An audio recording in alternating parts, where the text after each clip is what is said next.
এই তোমরা হয়তো অনেকেই জানো না যে ভিক্টোরিয়াতে এখন নাকি অক্টোবর টু ফেব্রুয়ারি চলবে তোমাদের জন্য লাইট শো, আর তাই আজকে আমরা নিয়ে চলে এসেছি লাইট শো দেখাতে। আর বন্ধুরা, তোমরা দেখছো লেটস গো উইথ তানিয়া, মানে ইটস মি।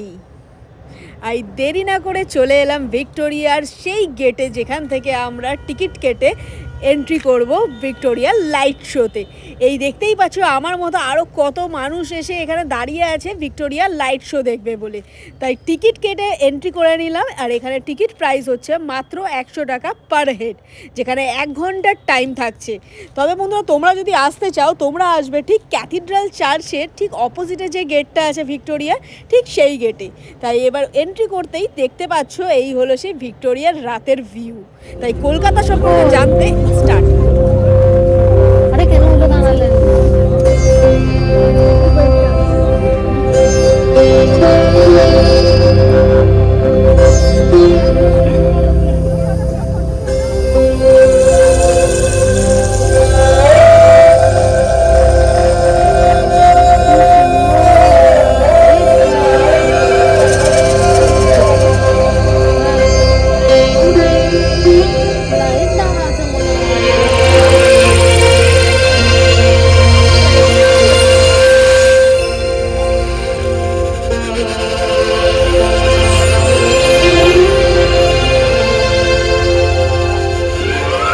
আগে খেতে পোস্ত, এখন খাচ্ছ পাস্তা।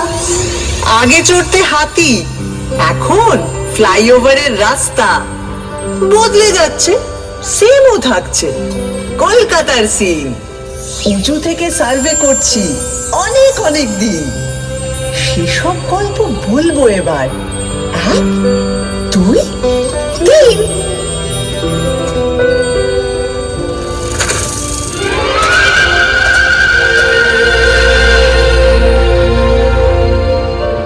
আমায় নিয়ে পট এঁকেছে, এখন হচ্ছে মিম।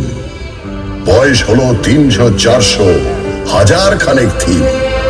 কি বলবে আর কি বলবে না, যদিও মেয়েটা ভালোই চেনা, তবু নিজেও ঘুরতে এলাম, দুজন মিলে দিন।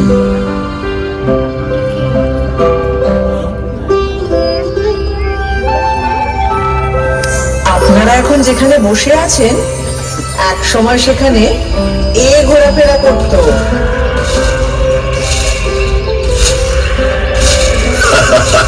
কোথায় জুরাসিক পার্ক আর কোথায় পার্ক স্ট্রিট। এখান থেকে শুরু করলে মোবাইল ফোনে আসতে আসতে 52 এপিসোড লেগে যাবে।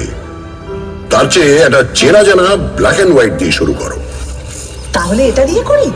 একটা গাড়ি সা করে বেরিয়ে এলো 38-2 এলগিন রোডের বাড়ি থেকে 1941 সালের 16ই জানুয়ারি রাত্রে, এবং সোজা ঢুকে পড়লো বাঙালি রাস্তার ভিতর। না না না না না, নেতাজি সুভাষচন্দ্র বসু তার আগেই কলকাতার আত্মায় ছিলেন। উনি তো 1930-এ কলকাতার মেয়র হয়েছিলেন।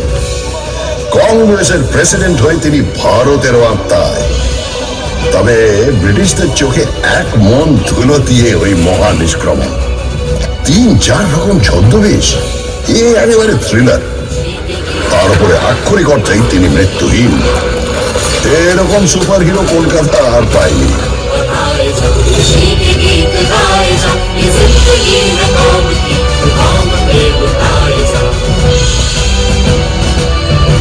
আচ্ছা, কলকাতার সবচেয়ে বড় ভিলেন কে? আমি একজনের কথা বলবো যার কোনো নামই নেই। নামই নেই মানে? 1989 সালে 6 মাস ধরে রাত্রে রাস্তায় শুয়ে থাকা 13 জন গৃহহীন মানুষকে কাপড় দিয়ে খুন করে কেউ একজন। মিডিয়া তার নাম দেয় স্টোন ম্যান। এত মরবিড জিনিস দিয়ে ইতিহাস শুরু হবে? আমার মনে হয় সেরা ভিলেন হলেন অমিতাভ বচ্চন। অমিতাভ বচ্চন? কেন?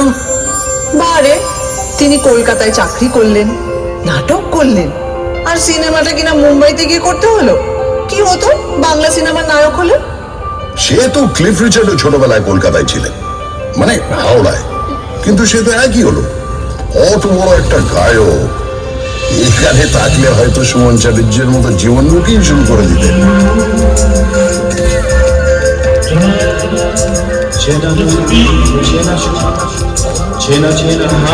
আর পেলে পেলে কলকাতায় ছিলেন না, কিংবা লিওনেল মেসি। হ্যাঁ, ফুটবল নিয়ে আর কি মারবে না বলে দিলাম। 1911 সাল আইএফএ শিল্ডের ফাইনালে 2-1 গোলে মোহনবাগান হারিয়ে দিল সাহেব টিম ইস্ট ইয়র্কশায়ার রেজিমেন্টকে। ভাবা যায়, পরাধীন দেশে ইংরেজ টিমকে হারাচ্ছে একটা দল যার সকলে ভারতীয়। কলকাতার ইতিহাসে জল জল করছে সেই দিনটা। ওই সালেই কিন্তু ভারতের রাজধানী সরিয়ে নিয়ে যাওয়া হচ্ছে দিল্লিতে। তার আগে 139 বছর ধরে আমি ছিলাম রাজধানী। ব্রিটিশ ভারতের মোস্ট ইম্পর্টেন্ট শহর। আরে তাতে লজ্জার কি? এ তো গর্বের ব্যাপার। কলকাতায় তখন স্বাধীনতা আন্দোলনের এমন ঝাঁজ ব্রিটিশরা সইতে পারছিল না। তাই 1905-এ ঠিক করলো বাংলাকে বিভাগ করে দেওয়া হবে।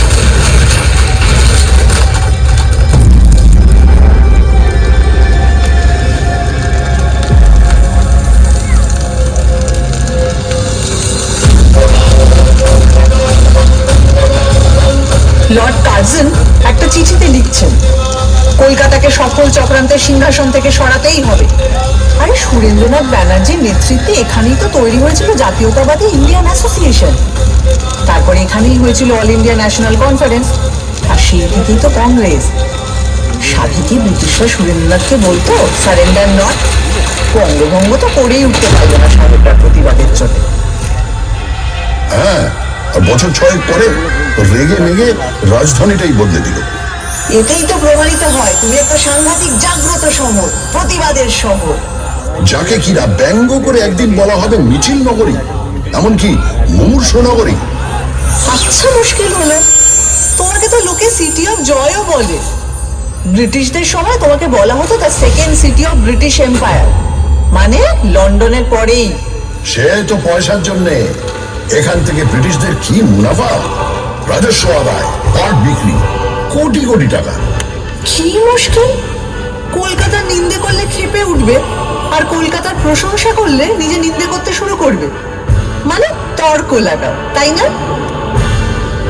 সে তর্কাতর্কি আমার রক্তে। ভারতে সেন্সরশিপের প্রথম আইন তৈরি হয়েছিল কেন জানো? 1872-এ গিরিশ ঘোষ যখন এই শহরেই তৈরি করলেন ন্যাশনাল থিয়েটার। প্রথম নাটকটাই হলো দীনবন্ধু মিত্রের নীল দর্পণ।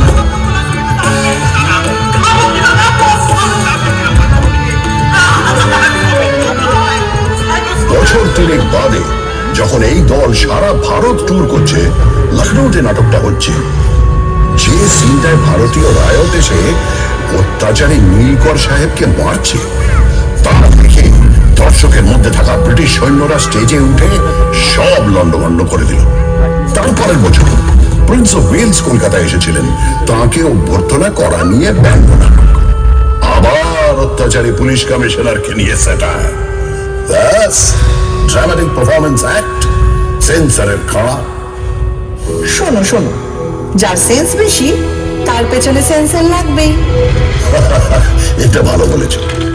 1870-এ যখন জেমস হিকি এখান থেকে প্রকাশ করলেন ভারতের প্রথম খবরের কাগজ দ্য বেঙ্গল গেজেট, সেখানে তিনি লর্ড হেস্টিংসের স্ত্রী লেডি হেস্টিংসের কাজকর্ম নিয়ে অব্দি সাংঘাতিক নিম্নবন্ধ করে লেখা লিখতেন। আর এখনো লিটল ম্যাগাজিনেরা সমস্ত এস্টাবলিশমেন্টকে নিয়ে সেইভাবেই সমালোচনা করে। সারাদিন প্রতিবাদ, রাগ, অথরিটিকে ব্যঙ্গ, এগুলো পেটে গজগজ করে বলে কলকাতার লোকের লিভার খারাপ। মোটেই নয়, সব লিভার খারাপ নয়। এই হাওড়া ব্রিজ, সেটা তো ক্যান্টিলিভার, 1943 থেকে দাঁড়িয়ে আছে।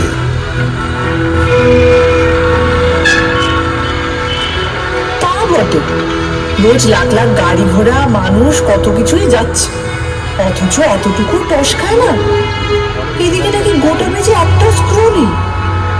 ওই জন্যই যাদের মাথার স্ক্রু ঢিলে তারা প্রায় হাওড়া ব্রিজের মাথায় চড়ে বসে। ওখান থেকে ভিউটা ইমাজিন করতে পারছো?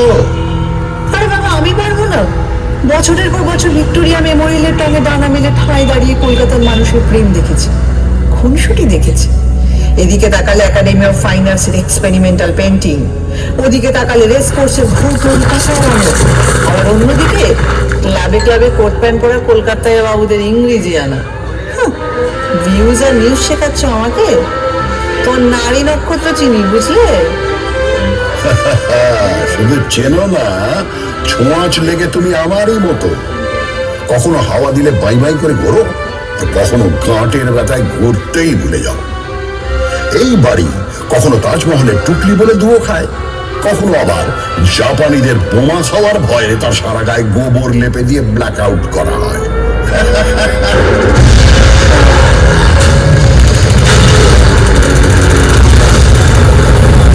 কত হাসির তো কিছু নেই। তোমার মুখে তো কঙ্কালির পৌঁছ নেই বাবু।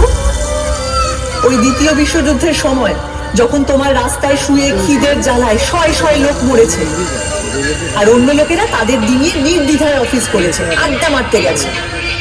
ফ্যান দাও, ফ্যান দাও চিৎকার চাপা দিতে দরজা জানলা বন্ধ করে গ্রামাফোনের গান শুনেছে। তখন কোথায় ছিল তোমার প্রতিবাদী ফটো? দেখো, যা করার অনেকটাই করা হয়নি, কিন্তু পাড়ায় পাড়ায় লঙ্গরখানা খোলা হয়েছিল, সে তো ঠিক। আর দুর্ভিক্ষটা সরকার, রাজনীতিবিদ, আমলাদেরও তৈরি। স্বয়ং উইনস্টন চার্চিল সে দায় এড়াতে পারেন না অতগুলো লোকের মৃত্যুর, যাদের সম্পর্কে তিনি বলেছিলেন, এমনি না খেতে পাওয়া বাঙালিরা আরেকটু না খেতে পেলে বিরাট ক্ষতি নেই। সেটাও মনে রেখো।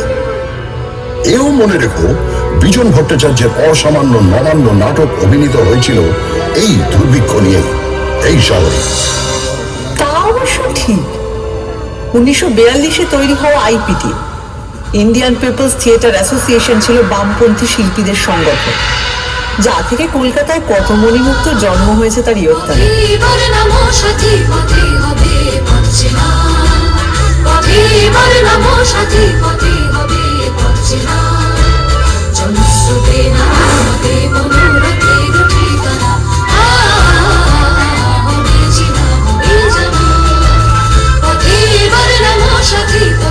আচ্ছা, শুধু নবান্ন কেন, আরো অনেক অবিস্মরণীয় গান, নাটক, সিনেমা জন্মেছে এখান থেকে।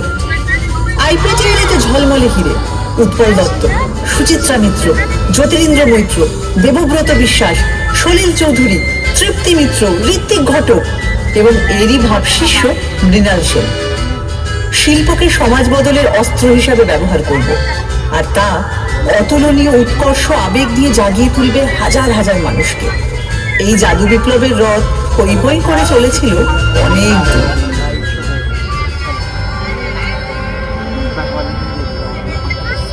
43-এর দুর্ভিক্ষের প্রায় 170 বছর আগে, তখনও তুমি জন্মাওনি, যখন 76-এর মন্বন্তর এসেছিল, সেও তো মানুষেরই তৈরি দুর্ভিক্ষ, ব্রিটিশদের তৈরি দুর্ভিক্ষ। তারা মানুষকে হিংস্রভাবে নিংড়ে খাজনা নিচ্ছিল, ধান জমিতে আফিম আর নীল চাষ করছিল। তখনও পড়ে পড়ে আমার বুকে মরেছে লাখ লাখ অসহায় মানুষ।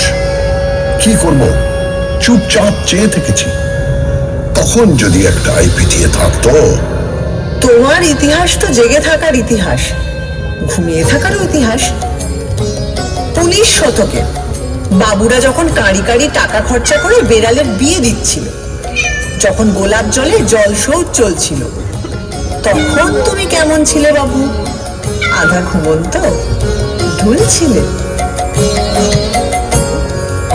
আমারে ফ্রড করে প্রাণ কৃষ্ণ কোথায় গেলি?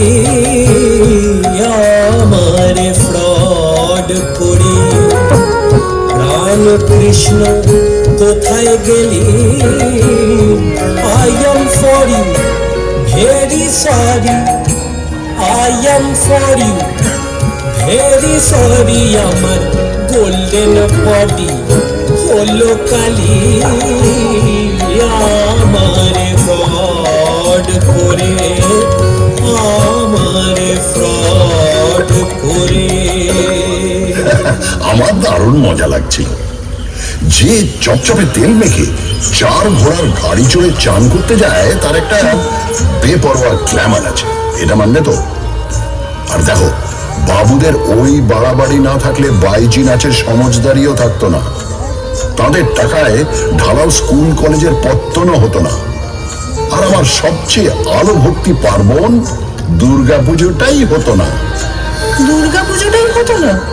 ওমা, কেন?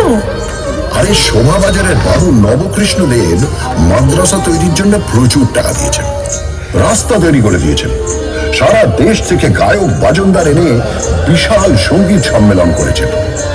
আবার পলাশীর যুদ্ধের সময় তিনি সিরাজের বিরুদ্ধে চক্রান্তে শুধু সামিলই ছিলেন তাই না, যুদ্ধ জয় উপলক্ষে বিরাট দুর্গাপুজো করেছিলেন। সেটাই তো দুর্গাপুজোকে একটা বড় পার্বণ হিসেবে আমাদের সমাজে প্রতিষ্ঠিত করল। এ তো ভারী গোলমেলে ব্যাপার। যে লোক বাংলাকে ইংরেজের হাতে তুলে দিল, সেই লোকই আবার দুর্গাপুজো চালু করলো। একদম। বাংলা ইংরেজদের হাতে কিন্তু যেত না যদি সিরাজউদ্দৌলা 1756 বিশাল বাহিনী নিয়ে আমায় আক্রমণ না করতেন। উনি ইস্ট ইন্ডিয়া কোম্পানির সেনাদের গুড়িয়ে না দিলে ইংরেজরা চট করে একজন নবাবের বিরুদ্ধে ওভাবে যুদ্ধে নামত না। যুদ্ধে নামতো ঠিক, শুধু প্রপার নামগুলো বদলে যেত। ওরা দখল না নিয়ে ছাড়ার জাত নয়।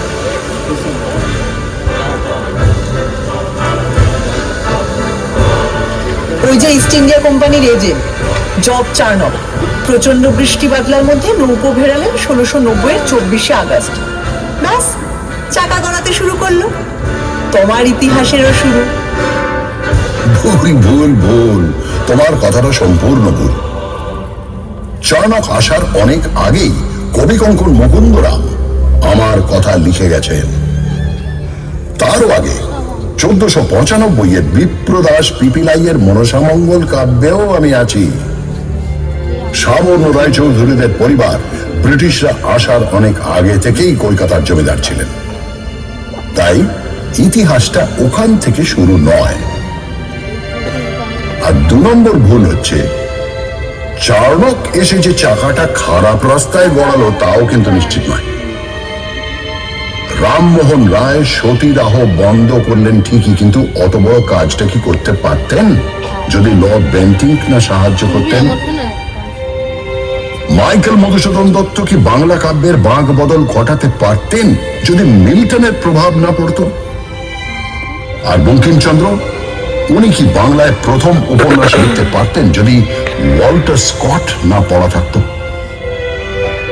সবশেষে বলি, ঈশ্বরচন্দ্র বিদ্যাসাগর কি বিধবা বিবাহ চালু করতে পারতেন যদি ব্রিটিশরা পাশে না দাঁড়াতো? কি হবে যাবি বকছো? মনে রেখো, শহীদ ক্ষুদিরাম বসুর মরদেহ তোমার রাস্তা দিয়ে নিয়ে যাওয়ার সময় হাজার হাজার লোক ফুল ছুঁড়েছে।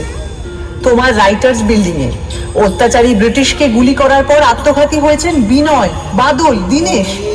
তোমার এক বিখ্যাত ব্যারিস্টার চিত্তরঞ্জন দাস, যার কাপড় কেচে আসতো প্যারিস থেকে, নিজের সব ইউরোপীয় পোশাক পুড়িয়ে দিয়ে খাদি ধারণ করেছিলেন। আর তিনি আলিপুর বোমা মামলায় যাকে ছাড়িয়ে এনেছিলেন, সেই অরবিন্দ ঘোষ তো ছিলেন পোয়েট অফ পেট্রিয়টিজম।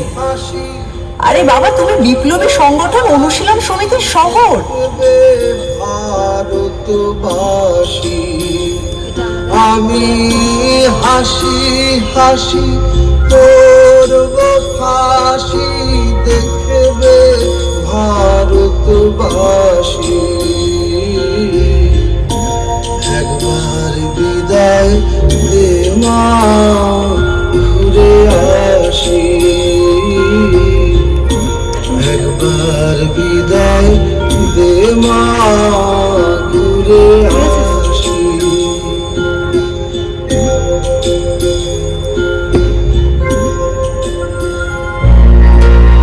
যে মনুমেন্টকে 1828-এ তৈরি করা হয়েছিল ইস্ট ইন্ডিয়া কোম্পানির দুটো যুদ্ধ জয়ের জন্য, কমান্ডার ডেভিড অক্টলনির স্মরণে 1969-এ কিনা তার নাম বদলে করে দেওয়া হলো শহীদ মিনার।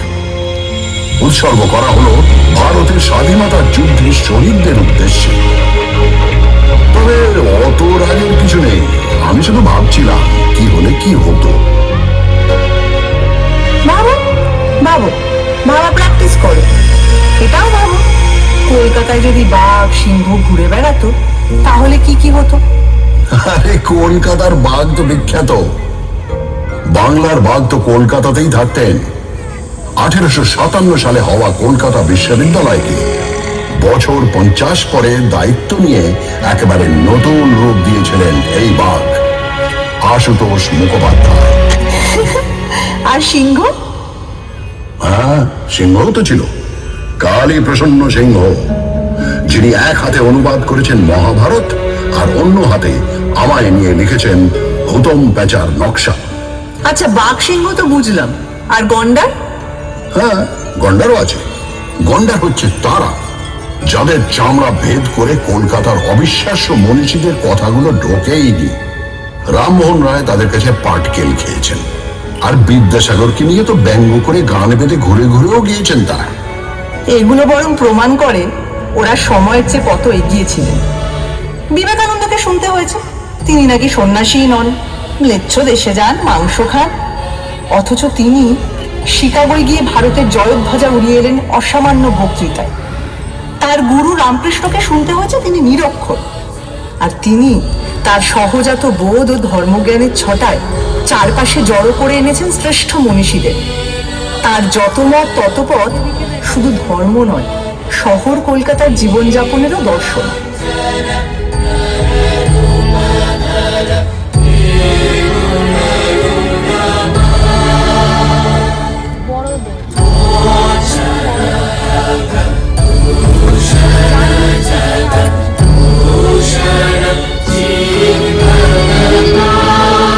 আরে রবীন্দ্রনাথ ঠাকুরকেও কম সইতে হয়নি, তার লেখা সব নাকি আবছা, আর তিনি শান্তিনিকেতন স্থাপন করেছেন হাবিজাবি উদ্দেশ্য নিয়ে।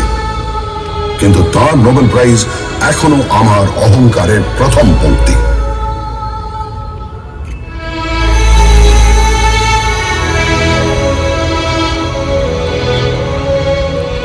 আমি রাজধানীর পদ থেকে 1911 খসে পড়লাম, কিন্তু 2 বছর পরেই আমার মাথায় এমন মুকুট উঠল যার ঝলমলানি থামার নয়। নোবেল কমিটি বলল রবীন্দ্রনাথ ঠাকুরকে প্রাইজ দেওয়া হচ্ছে because of his profoundly sensitive, fresh and beautiful verse. প্রথম ভারতীয় নোবেল পেলেন। সত্যি ভাবা যায় না বলো, একটা শহর থেকে 6 জন নোবেল লরিয়েট এবং 5টা আলাদা ক্ষেত্রে কাজের জন্য। 1902-এ পেয়েছেন রোনাল্ড রস চিকিৎসাবিদ্যার জন্য। 1930-এ ফিজিক্সে নোবেল পেলেন সিভি রমন। 1979-তে মাদার টেরেসা পেলেন নোবেল শান্তি পুরস্কার। 1998-তে পেলেন অমর্ত্য সেন ইকোনমিক্সে। আবারও 2019-এ পেলেন অভিজিৎ বিনায়ক বন্দ্যোপাধ্যায়, এবারও ইকোনমিক্সে।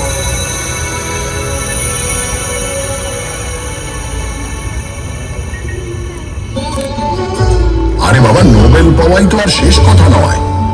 নোবেল পাননি তো কি হয়েছে?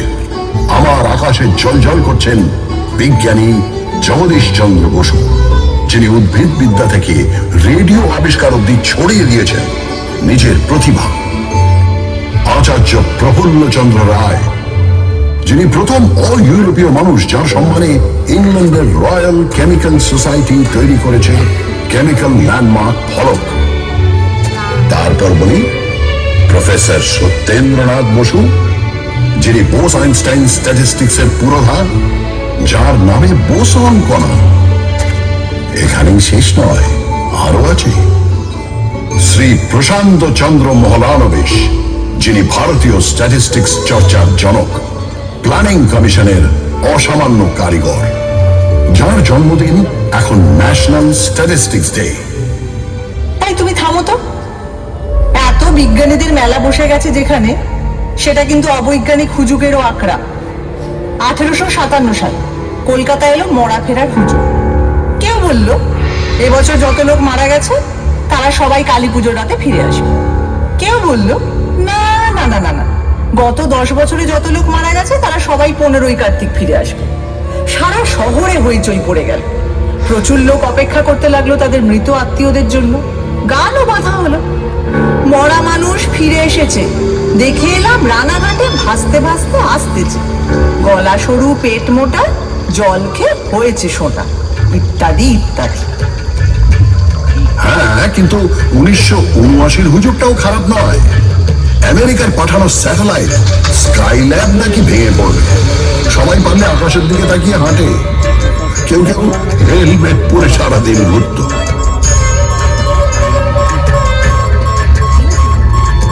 স্কাইল্যাবের টুকরো অবশ্য কয়েকটা পড়েছিল, কিন্তু কলকাতার ধারে কাছে নয়, অস্ট্রেলিয়ার পার্থ আর অন্য কয়েকটা জায়গায়।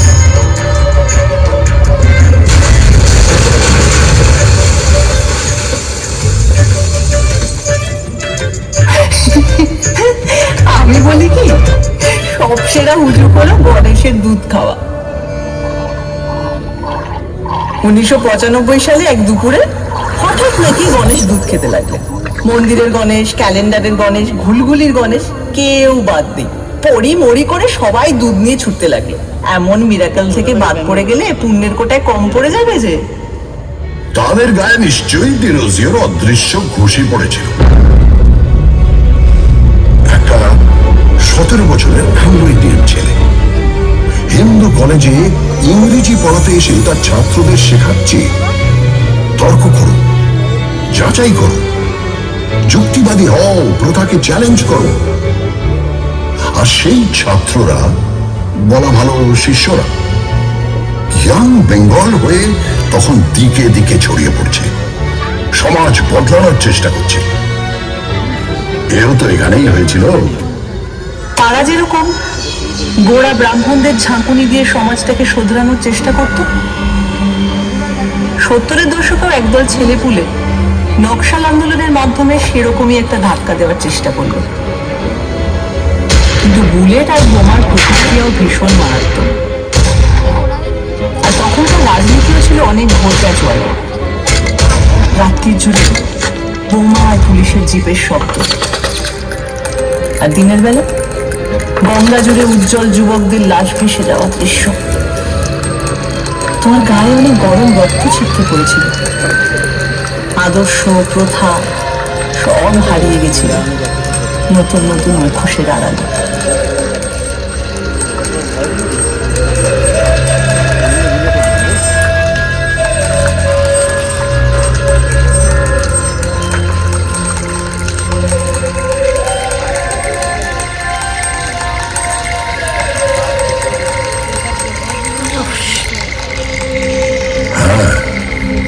নকশাল আন্দোলন নিয়ে কারো আছে আতঙ্ক, কারো আছে রোমান্টিক নস্টালজিয়া।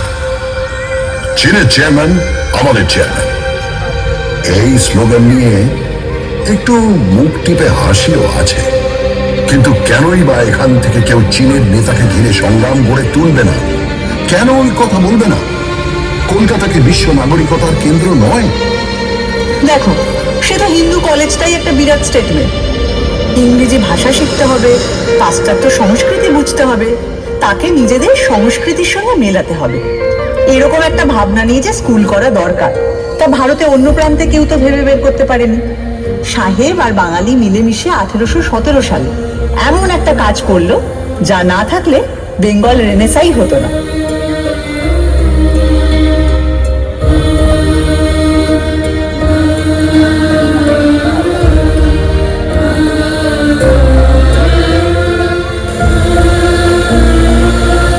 রেনেসাঁর কথা ভাবলে সত্যি দাঁত লেগে যায়। শুধু ঠাকুর পরিবারের কথা বলতে গেলেই তো হাঁপিয়ে পড়ব। এরা বোধ হয় এক একটা লোকের মধ্যে 10টা করে জিনিয়াস গড়ে দিত। যেমন দ্বিজেন্দ্রনাথ ঠাকুর, তিনি সংস্কৃত থেকে বাংলায় মেঘদূত অনুবাদ করছেন, বাংলায় দর্শন তত্ত্বের বই লিখছেন, আবার বাংলা শর্ট হ্যান্ড উদ্ভাবন করছেন, এমনকি বাক্স বানানো নিয়েও বই লিখছেন। সত্যেন্দ্রনাথ ঠাকুর, তিনি শুধু প্রথম ভারতীয় আইসিএসই নন, ওই যুগে তার বউকে বিলেত নিয়ে গেলেন। এবার বলি জ্যোতিরিন্দ্রনাথ ঠাকুরের কথা। তিনি একাধারে সুরকার, চিত্রকর, নাট্যকার, পরিচালক, এমনকি অভিনেতাও। দেবেন্দ্রনাথ ঠাকুর, তিনি তো 3 ঘন্টায় গড়গড়িয়ে ডিকটেশন দিয়ে লিখে ফেললেন ব্রাহ্ম ধর্মের বই। গগনেন্দ্রনাথ অসামান্য চিত্রকর, কার্টুনও আঁকছেন, ছবিতে কিউবিস্ট ভাবও আনছেন।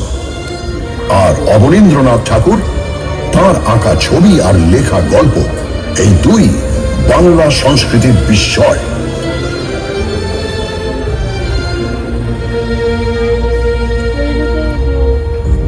কেন রায় পরিবার?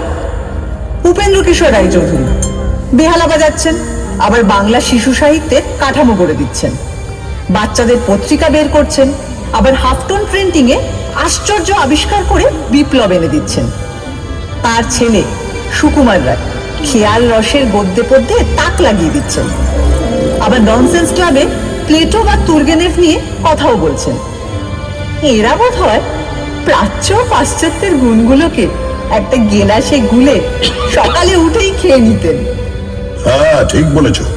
এই মিলিঝুলিটা আমাদের চিরকাল আছে। 1835-এ মেডিকেল কলেজও তো স্থাপিত হয় এখানকার লোককে পাশ্চাত্য ডাক্তারি রীতিতে শিক্ষিত করে তোলার জন্য। আবার এ শহরের নৃত্যশিল্পী উদয় শঙ্কর, তিনি তো বিদেশি নর্তকী আনা পাভলোভার সঙ্গে মিলেই তাঁর বিখ্যাত রাধা কৃষ্ণ ব্যালেটা তৈরি করেন। আর সুকুমার রায়ের ছেলে সত্যজিৎ রায়, যিনি 1955-এ পথের পাঁচালী ছবি তৈরি করে একা হাতে ভারতীয় সিনেমায় নিউ ওয়েভ আনলেন। তিনি তো স্পষ্টই বলতেন, হলিউডের ছবি না দেখলে তিনি নিজের ছবির ব্যাকরণ তৈরি করতে পারতেন না। অথচ সাহেবরা তার ছবির মধ্যে খুঁজে পেত খাঁটি ভারতীয়ত্ব। এই মিশেল, এই আহরণ হজম করার ক্ষমতা, এ জিনিস আমার মজ্জায়। ঠিক বলেছ, সত্যজিৎ রায় প্রাচ্য ও পাশ্চাত্যকে সমান মুগ্ধ করেছেন। আর এই জন্যই 1992 সালে তিনি পেলেন লাইফ টাইম অ্যাচিভমেন্ট অস্কার পুরস্কার।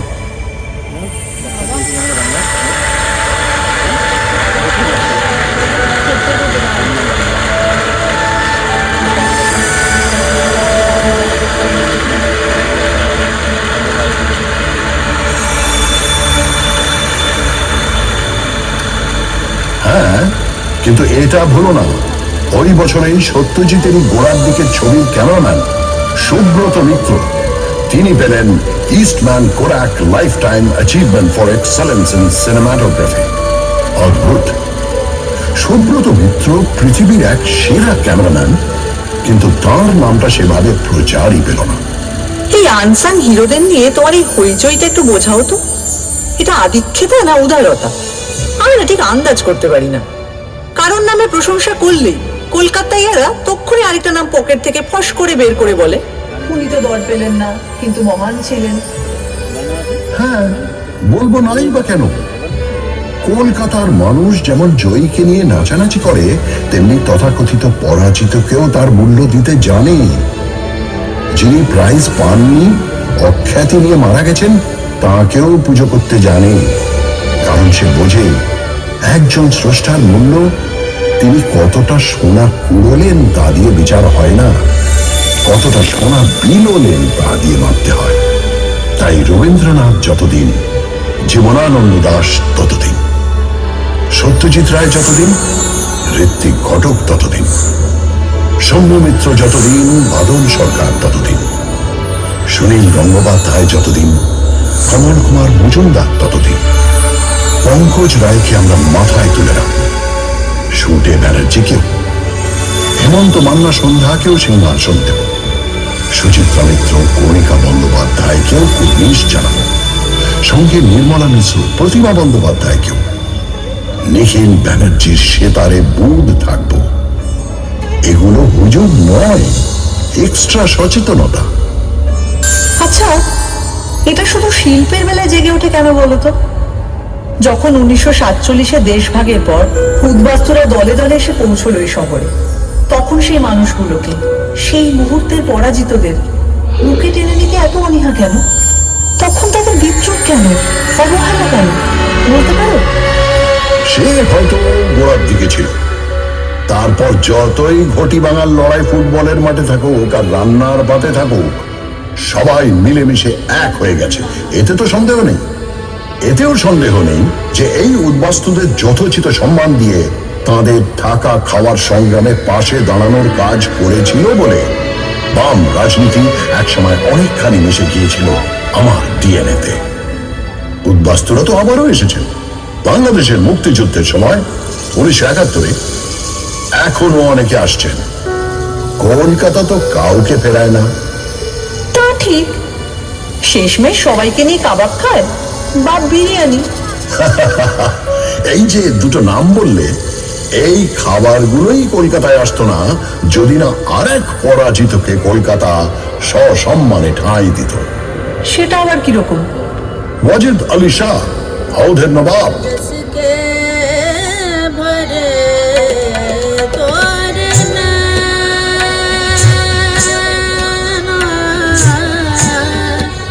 जिसके भरे तोरना 1856 তাকে ইংরেজরা বিনা যুদ্ধে সিংহাসনচ্যুত করে নির্বাসনে পাঠালো কলকাতায়।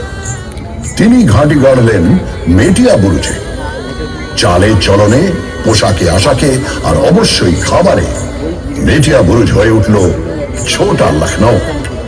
लगा এখানকার গান বাজনা নাচ তো প্রভাবিত হলোই, জিভের কোষ আর রান্নার হাঁড়ি প্রভাবিত হলো তার চেয়েও বেশি। এখন যে কলকাতার রাস্তার ধারে ধারে কাবাব আর বিরিয়ানির দোকান, তার মূলে ওই অগৌরবের নির্বাসন। জীবনের ধন কিছুই যাবে না ফেলা, কলকাতা এটা জানে, এই তার রেলা।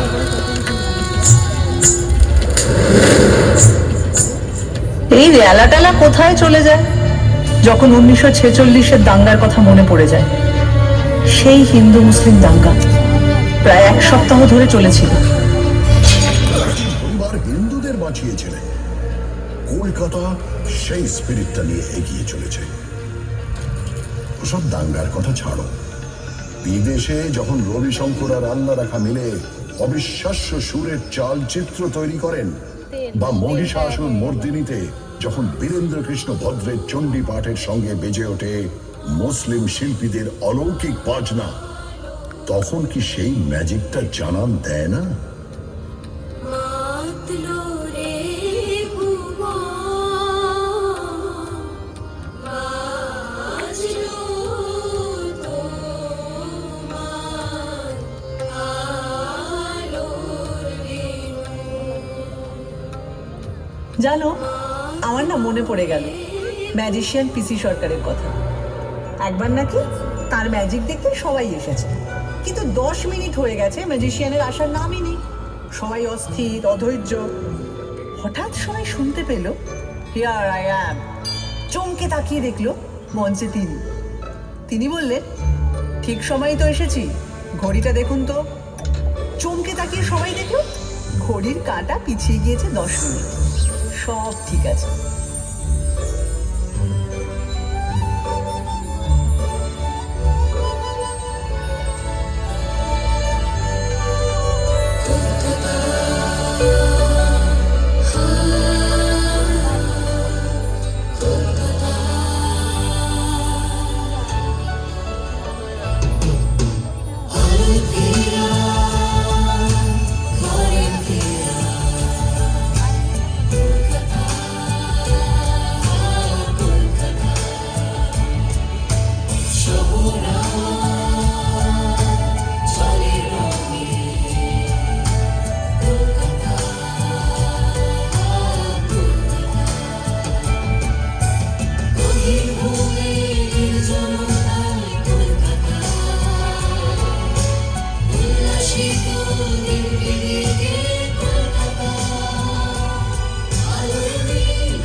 লম্বা করে তো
আর এই আমাদের দেখা হয়ে গেল, আর এখন আমরা যাচ্ছি টাটা। টাটা কর। সবাই চলে যাচ্ছে বাড়ির দিকে। এই আমরা ভিক্টোরিয়া থেকে বেরোচ্ছি, আর আমাদের এখন খুব ঠান্ডা লেগেছে, তাই এবার যাবো একটা কফি খাবো অ্যান্ড দেন বাড়ি। Let's go. আর বন্ধুরা, ভিডিও ভালো লাগলে লাইক, কমেন্ট অ্যান্ড সাবস্ক্রাইব করতে ভুলো না কিন্তু।